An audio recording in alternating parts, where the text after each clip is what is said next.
Hey guys, welcome back to the Corbin Report.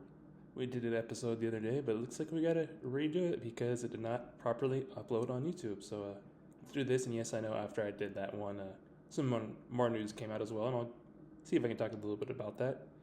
But we'll start with the most recent one. As you guys know, one of the teams on the West Coast in California traded one of their star receivers to another team.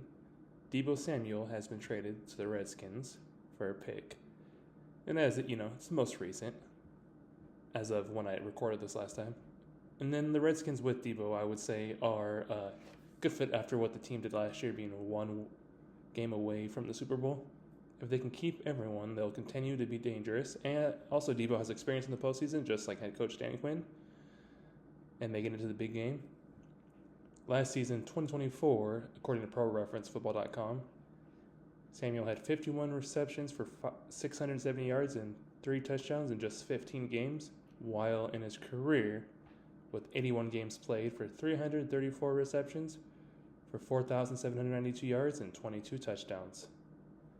Terry McLaurin, the number 1 receiver, had 82 receptions for 196 yards.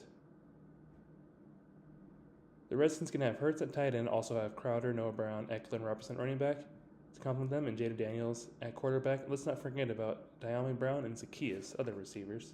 And on the defense, they can keep Luvu, Wagner, Lattimore, and others, and make a good move during the offseason.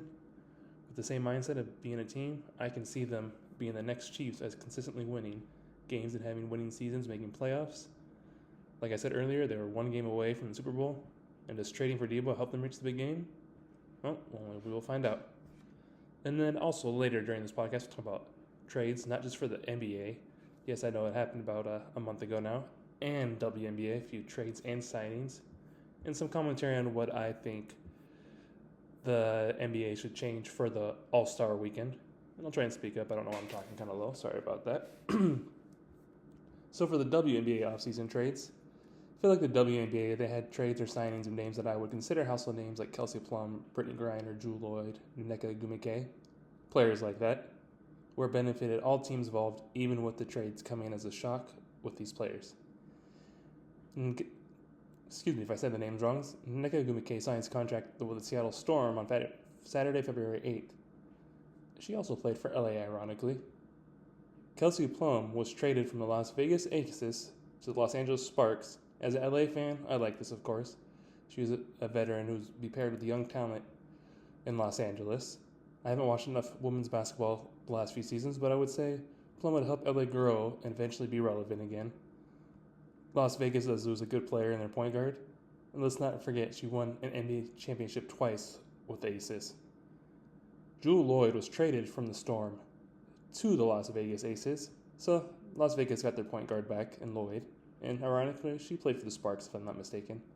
And then a signing that was pretty interesting, Brittany Griner leaves the Phoenix Mercury and signs a contract with the Atlanta Dream. Phoenix loses a talented player, Griner, with how physical she is, tall, and just her natural gifted ability. The Dream did make the playoffs last year, but with a losing record, perhaps Griner can help them have a winning record and make a run in the playoffs. She does have a WNBA championship as well with the Mercury, and it was just in her second season. And with her height, it's hard to stop her. She can get bored, crash the glass, and then who knows, she probably can get assists too if she feels like it.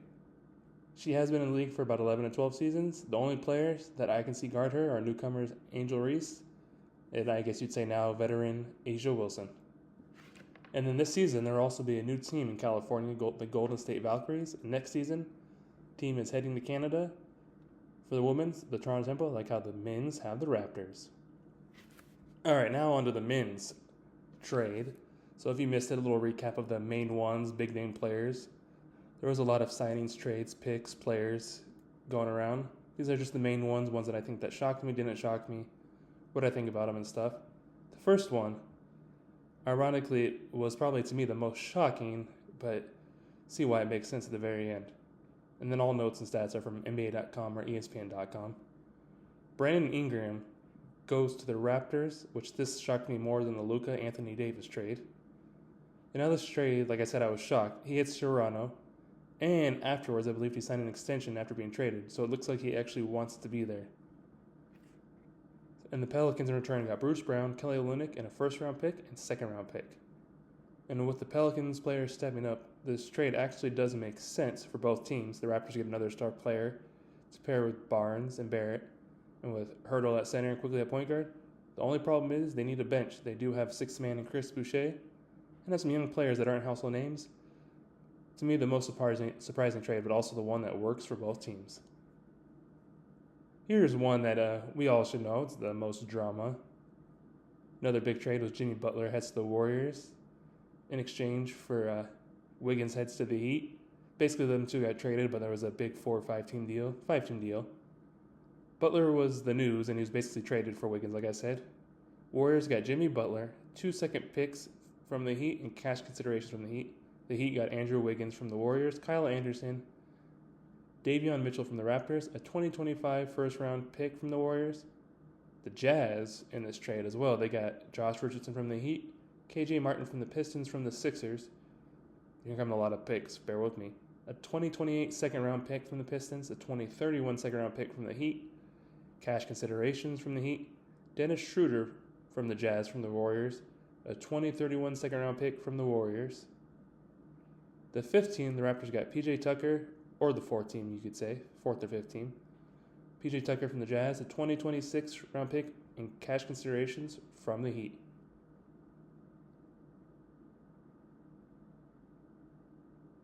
Didn't realize Jazz got Dennis Schroeder from the Pistons from the Warriors, or I probably had said that backwards. I'll have to redo that. Doesn't make any sense, but we'll have to look up and do some corrections. Pistons already made this trade separately, but also in this one, where Detroit looks to be making the playoffs this season. They keep it going after being the worst team last season. They did lose Jaden Ivey, but got Schroeder, who can help them out, whether he starts or comes off the bench. And then they also got Lindy Waters III from the Warriors and Dennis Schroeder. Same day, another one, which actually works for both teams, but also sucks for the players as they were doing good with their teams. DeAndre Hunter heads from the Hawks to the Cavaliers for Karis LeVert and George Niang. 3 second-round picks, 2 pick swaps. Simple trade, and it seems to be benefiting both teams, like I said. Here's another one, which one player seems probably to be bummed, and one would be pretty happy if you go from a non-playoff contender to a playoff contender. Kyle Kuzma goes from the Wizards to the Bucks from Middleton. So the Bucks got Kyle Kuzma from the Wizards, Jericho Sims from the Knicks, a 2025 and 2026 second-round pick. He's the one that went from the worst team to a playoff contender. The Wizards got Chris Middleton from the Bucks, AJ Johnson from the Bucks, a 2028 first-round pick swap. The Knicks got DeLon Wright from the Bucks, draft rights to Hugo Bassan via Bucks, cash considerations. And let's not forget, the Spurs got Patrick Baldwin from the Wizards and cash considerations. Here's another one in which the trade was Spurs were looking to make a move and make the playoffs, and then some unfortunate news happened. They traded for De'Aaron Fox.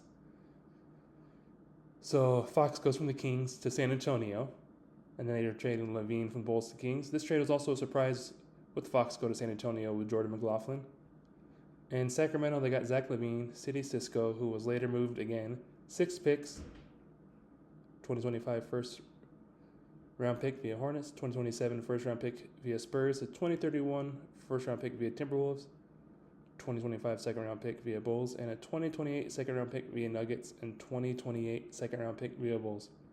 The Bulls got Zach Collins and Trey Jones from the Spurs, Kevin Huerter from the Kings, and a 2025 first-round pick from the Spurs. Seems to be helping the Bulls with Vucevic out and Ball and Giddey were out the other night. They got a nice bench now to help them out. Spurs are out of the playoffs race and looking to make the move with Fox.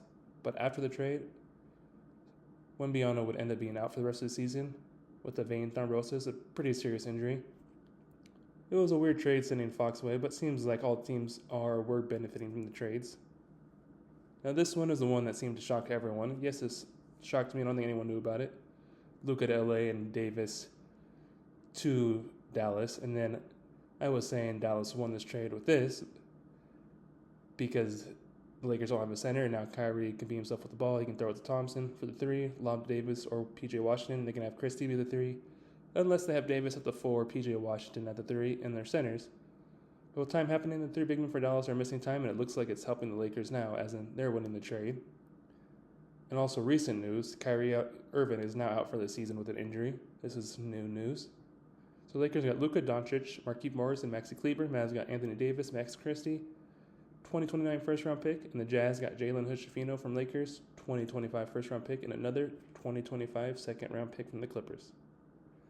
Now on to the All-Star commentary from 2 weeks ago. My thoughts on what they should change and why, formats, and just how I think they should go back to how they had it. As in the All-Star Celebrity Game, I'd say the exception of this year has been pretty good. Entertaining is what it is, entertainment, but then you also do have the celebrities, having fun, playing, trying, some of them at least. For All-Star Saturday Night, I personally would want the NBA to change the format back to the way it is for the three-point contest and dunk contest of 3 total rounds. For the three-point contest, the top 4 move on to the second round, and then the top 2 in the second round move on to the finals. And then for the dunk contest, instead of 2 rounds, I say 3 rounds as well. Bring back 6 people in the dunk contest, and the top 4 move on to the second round, and the top 2 to the finals. In each round, they get 3 dunks. What do you all think? And then for the skills challenge, bring back a team of 3 and having them shoot from the half-court line and having a WNBA player from that city with them. And for the All-Star game, I'd like it back at East to West with them wearing their own jerseys of their own teams. And players try and be creative. We get that it's entertainment. That's why there's not a lot of defense and trying to be careful and not hurt themselves for the rest of the season. So we can, and that's also, it's me and my opinion, we can agree it's a show. That's kind of why they don't play defense. And like Draymond Green said, only the All-Stars should play Sunday night, not Rising Stars on Sunday night, which I agree with him. And then, in the next episode, we'll talk about March Madness coming up. Hockey, baseball, any other new football news, which as we know some receivers, I'd had to double check to make sure some got released. I know Devonta Adams did. We'll see if any other ones got released. NFL.com or other places, let's double check to make sure it's accurate. But I believe Devonta Adams did get released. Other receivers, I'm not sure. And then if you have any questions, comments, anything you'd like to hear, please comment on all the social media apps, YouTube, LinkedIn, Facebook, Twitter.